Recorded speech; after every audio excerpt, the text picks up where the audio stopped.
אמרתי לאשתי, אני אכין משהו טוב, טעים, שהיא תחזור ככה הביתה, משהו מפנק. אתם לא תאמינו מה יצא, חייבים לראות עד הסוף. אז פתחתי את המקרר, חפש משהו לאכול, ותראו מה מצאתי. זה נראה לי כמו דג, דג קפוא. אז שמתי אותו ממים, מים כאלה פושטים. אני אחתוך לה ממש טעים את התפוח אדמה הזה. זה יהיה טעים כמו שהיא אוהבת. תעשו כמוני, ממש כמוני.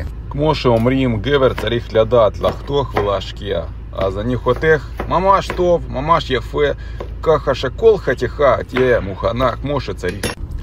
תראו איזה יפה יצא לי הדג. טוב, ועכשיו אנחנו לוקחים את הדג, זורקים במכונה הזאת זה חכמה, טוב, אין לי מושג מה ללחוץ, בוא נגיד משהו כזה, יאללה, поехали.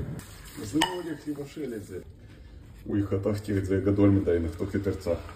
יופי, עכשיו זה יתבשל מהר, גם יש סבלנות לחכות עד שכל זה יהיה מוכן. הגז, האש חזקה מאוד.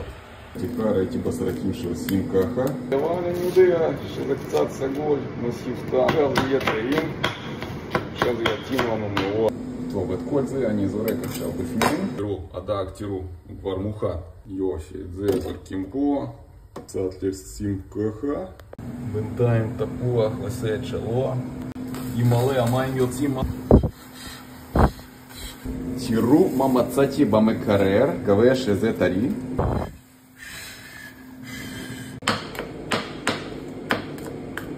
בואנה, זה נראה מוזר. תראה? קצת יש פה איזה מחוות.